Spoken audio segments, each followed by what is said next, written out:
Assalamualaikum warahmatullahi wabarakatuh. Waalaikumsalam warahmatullahi wabarakatuh. Waalaikumsalam warahmatullahi wabarakatuh. Good evening, everyone. My name is Naila Tauhida, student number 205 from Group 8. Today, I'd like to present on the topic, the influence of inflation, export-import, and fixed investment on gross domestic product from 1990 to 2023. This analysis examines how macroeconomic variables such as inflation, export-import, and investment affect economic growth in Indonesia. The aim is to understand how these three variables interact and influence Indonesian GDP during two periods. The variables used in this analysis are one is the independent variable, which is gross domestic product. X1 or the first independent variable is inflation.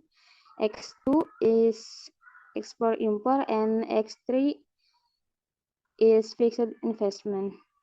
Thank you. Okay, for the next slide is research and method. Firstly, let me introduce myself. My name is Asri Malika Dinata with study number 168. So everyone can see on the left side, this is the table of rationalization of variables.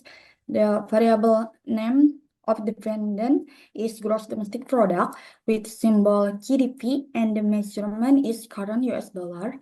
And data source we use of all variables is World Bank, which only focus on Indonesia country, and the variable independent one is inflation with symbol INF. The measurement is percent. Variable independent 2 is export and import with symbol is XM. The measurement is constant local currency unit. And variable independent 3, fixed investment, and the symbol is I. The measurement is constant local currency unit. And then to analyze the influence of several independent variables on variable dependent, the study employs multiple linear regression analysis. The econometric model is formulated as follows.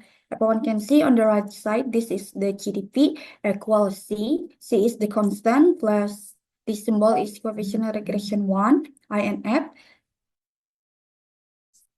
Coefficient regression 2, export and import, plus coefficient regression 3, I, and plus this symbol is error term. And next is method of our variables using the classical assumption test. The first is normality test. This test verifies whether the residual errors of the regression model are normally distributed. And second is multicollinearity test. It can be detected using the variance inflation factor, VIF, and the tolerance values is more than 10.0.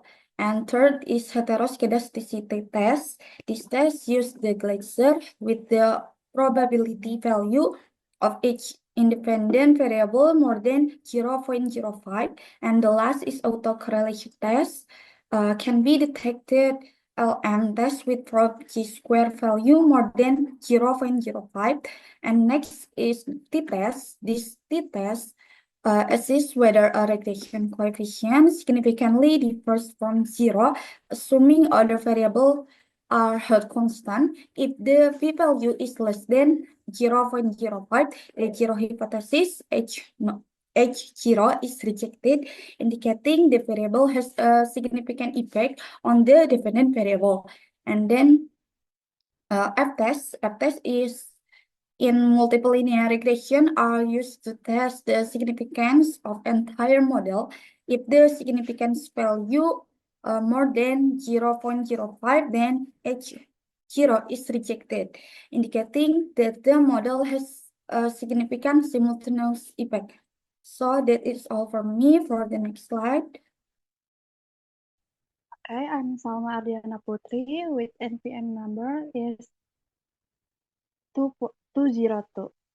I will explain about the normality test. You guys see in the table, which is the normality test result, so a Jar-Cubera value of 0.177 to 0.5 with a probability of 0.915 to 0.9, which is well above the significance level of 0.05. This indicates that there is no deviation from the normal distribution in the residual depth. It means the regression model passes the normality test. Second is multicollinearity test. Based on the VIF multicollinearity test results, it can be concluded that there is no multicollinearity problem from the their independent variable used. This can be seen in the standard VIF value of the their independent variable less than 10. Third is heteroscedasticity test. Based on the result of the Gletser test, the probability value for the variable x1, x2, and x3 are 0.1281, 0.2243, and 0.1040, respectively. These probability values are greater than the significance level of 0.05, indicating that the model passes the heteroscedasticity test. And the last is autocorrelation test.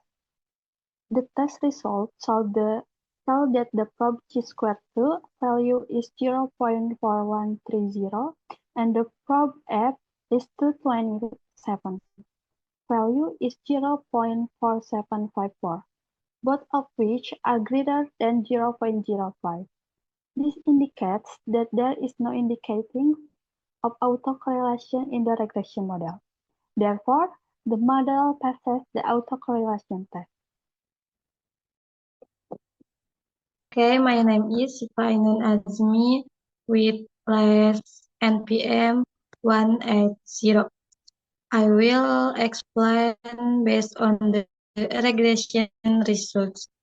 Inflation has a negative and significant effect on GDP, meaning that higher inflation tends to reduce economic growth. P equals 0.0397. Export and import have a positive and significant effect, indicating that international trade support GDP growth. P equals 0.0007. Big investment also has a positive and highly significant effect on GDP.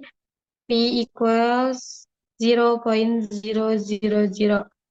The F-test show that all three variables are jointly significant in influencing GDP. The R-squared value of 97.52% indicates that the model explains all the variance in GDP, making it a strong and reliable model. Maybe next slide. Okay, next, my name is Risma Sulistiawati with final NPM 187. I will explain the discussion section. The first, the effect of inflation on gross domestic product or GDP. Based on the regression results, show that inflation has a significant negative effect on GDP. This indicates that when inflation increases, economic growth as measured by the GDP indicator will decrease because rising inflation reduces people purchasing power, hampers consumption and investment, and creates economic uncertainty that leads to a slowdown in economic growth. The second, the effect of export and import on GDP. The regression results show that export and import have a significant positive effect on GDP. This indicates that the higher the international trade activities through export and import, the higher the economic growth of a country. This is because high international trade activities support economic growth through increased foreign exchange earning, technology transfer, and the provision of capital goods, as well as enhance competitiveness and national productivity. The third, the effect of fixed investment on GDP. Based on the regression results show that fixed investment have has a significant positive effect on GDP. This indicates that fixed investments still provide a strong contribution in driving economic growth in a region, because an increase in fixed investment expands production capacity, creates jobs, and strengthens long-term economic growth through the multiplier effect. Okay, next, the conclusion. This study examined the relationship between inflation, export, import, investment, and economic growth in Indonesia from 1993 to 2023. The research clearly showed that inflation has a negative and statistically significant effect on economic growth. This means that when inflation rises, it tends to slow down the growth of the economy. In contrast, export, import, and investment all have a positive and significant effect on Indonesia's gross product. This indicates that active participation in trade in increased investment play a crucial role in driving the country's economic growth. Overall, the findings suggest that to support long-term and sustainable economic development in Indonesia, it is important for the government to control inflation, encourage investment, and strengthen trade activities. Okay, that's all the presentation from our group. Thank you, and sorry if there are still many mistakes.